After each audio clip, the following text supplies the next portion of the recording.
चातुर्वर्ण मया सृष्टम गुण कर्म विभागशा तस्य कर्ता आमपि माम विद्य कर्ता अव्ययम। श्री कृष्ण कहते हैं कि प्रकृति के तीनों गुणों और उनसे संबंध कर्म के अनुसार मेरे द्वारा मानव समाज के 4 विभाग रचे गए हैं। यद्यपि मैं इस व्यवस्था का सृष्टा हूँ, किंतु तुम यह समझ लो कि इतने पर भी मैं अव्यय अकर्ता हूँ। यहाँ पर 4 वर्णाश्रम व्यवस्था का वर्ण है। सबसे पहला वर्ग बुद्धिमान मनुष्यों का है, जो सतोगुणी होने के कारण ब्राह्मण कहलाते हैं। रति वर्ग प्रशासक का वर्ग है, जो रजोगुणी होने के कारण क्षत्रिय कहलाते हैं। वणिक वर्ग या वैश्य कहलाने वाले लोग रजोगुण तथा तमोगुण के मिश्रण से युक्त होते हैं, तथा शूद्र या श्रमिक वर्ग के लोग तमोगुणी कहलाते हैं। नामा कर्माणि लिम्पन्ति नामे कर्म फले स्पृहा इति मा यो अभिजानाति कर्म भिर्न सा बध्यते। श्री कृष्ण कहते हैं कि मुझ पर किसी कर्म का प्रभाव नहीं पड़ता और ना ही मैं कर्म फल की कामना करता हूँ। जो मेरे संबंध में इस सत्य को जानता है वह भी कर्म फलों के पास में नहीं बनता। जिस तरह संविधान में नियम है कि राजा ना तो दंडनीय है और ना ही वह किसी राज नियमों से बंधा हुआ रहता है, उसी तरह भगवान इस भौतिक जगत के सृष्टा हैं,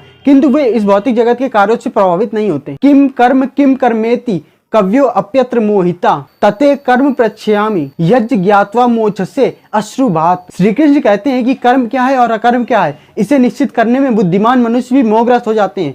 अतः मैं तुमको बताऊंगा कि कर्म क्या है, जिसे जानकर तुम सारी दुविधाओं से मुक्त हो सकोगे। कर्मण अकर्म यः पश्येद कर्मणि चा कर्म या सा बुद्धिमान मनुष्येषु सा युक्ता कृतस्त्र कर्म कृत। जो मनुष्य कर्म में अकर्म और अकर्म में कर्म देखता है वह सभी मनुष्यों से बुद्धिमान है और सभी प्रकार के कर्मों में प्रवृत्त रहकर भी वह दिव्य स्थिति में रहता है। यस्य सर्वे सम आरंभा काम संकल्प वर्जिता ज्ञान अग्निग्ध कर्माणम तमाहु पंडितम बुधा। जिस व्यक्ति का प्रत्येक प्रयास इंद्रिय तृप्ति की कामना से रहित रहता है उसे पूर्ण ज्ञानी समझा जाता है। साधु पुरुष उसे ही कहते हैं जिसने पूर्ण ज्ञान की अग्नि से कर्म फलों को भस्मसात कर दिया। त्यक्त्वा कर्म फला संगम नित्य तृप्तो निराश्रया कर्मण्य भी प्रवत्तो अपि नैव किंचित करोति शाह। अपने कर्म फलों की सारी आसक्ति को त्याग कर सदैव संतुष्ट तथा स्वतंत्र रहकर अपने कार्यों में व्यस्त रहकर भी वह कोई सकाम कर्म नहीं करता। निराशीर यत चित्त आत्मा त्यक्त सर्व परिग्रह शारीरम केवलम कर्म कुर्वन् न आपरोति किल विषम। ज्ञानी पुरुष पूर्ण रूप से संयमित मन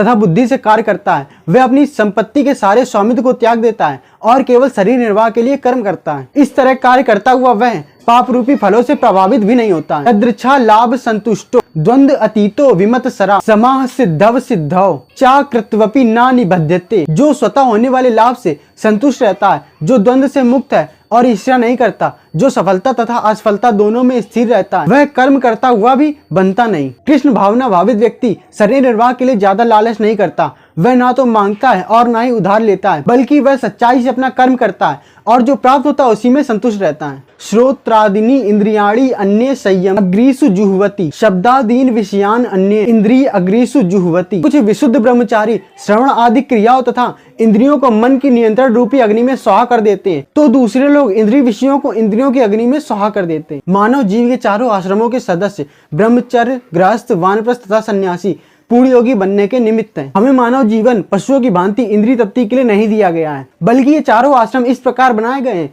कि मनुष्य आध्यात्मिक पद में पूर्णता प्राप्त कर सके। सर्वाणि इंद्रिय कर्माणि प्राण कर्माणि चा अपरे आत्म संयम योग अग्नो जुह्वति ज्ञान दीपीते। कुछ लोग जो मन तथा इंद्रियों को वश में करके आत्म साक्षात्कार प्राप्त करना चाहते हैं, वे संपूर्ण इंद्रियों तथा प्राणवायु के कार्यों को मन रूपी अग्नि में आहुति दे देते हैं। यहाँ पर पतंजलि द्वारा सूत्रबद्ध योग पद्धति का निर्देश है। पतंजलि कृत योग सूत्र में आत्मा को प्रत्यगात्मा तथा परागात्मा कहा गया। जब तक जीवात्मा इंद्रिय भोग में आसक्त रहता है तब तक वह परागात्मा कहलाता है, और जो ही वह इंद्रिय भोग से विरक्त हो जाता है वह प्रत्यगात्मा कहलाने लगता है। जीवात्मा के शरीर में 10 प्रकार की वायु कार्यशील रहती है और इसे प्राणायाम द्वारा जाना जाता है। पतंजलि की योग पद्धति बताती है कि किस तरह शरीर की श्वास क्रियाओं को तकनीकी उपाय द्वारा नियंत्रित किया जाए, जिससे अंततः वायु के सभी आंतरिक कार्य आत्मा को भौतिक आसक्ति से शुद्ध करने में सहायक बन जाए।